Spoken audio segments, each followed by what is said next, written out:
Samantala, pinatitigil na ni Pangulong Rodrigo Duterte ang usapang pangkapayapaan sa pagitan ng pamahalaan at mga rebelding grupo. Narito ang hataw na balita ni Victor Cosare. I'll just order Philippine contingent, Doresa, Belio and Company to fold up the tents and come home. Kasunod ng pagsususpinde sa idineklarang unilateral ceasefire ng pamahalaan, ipinatitigil na rin ni Pangulong Rodrigo Duterte ang usapang pangkapayapaan sa Communist Party of the Philippines. Ngayong buwan nakatakdasan ang pag-usapan ang bilateral ceasefire ng National Democratic Front of the Philippines at Government Peace Panel. Ito ay kabilang sa mga agenda sa muling pagpapatuloy ng ika-4 na round ng peace talks na isasagawa dapat sa Abril sa Oslo, Norway. Ayon sa Pangulo, ginawa na ng pamahalaan ang lahat sa pagnanais na magtagumpay ang usapang pangkapayapaan. This time, it should end here. Pwede ba o hindi?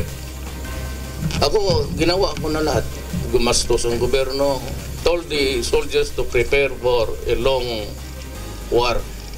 I said it will not come during our generation. I know them already. Muli ring iginiit ni Pangulong Duterte na wala siyang ipinangakong palalayain ang lahat ng bilanggong politikal kundi ang mga lider lamang upang makasama sa pag-uusap.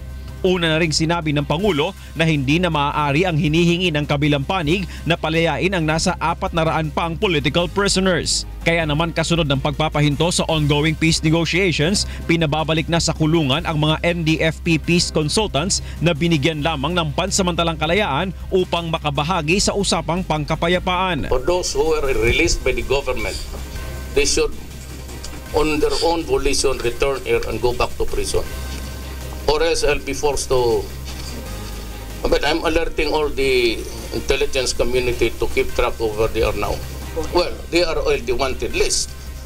So I will alert the international police to arrest them where they are because they are wanted here.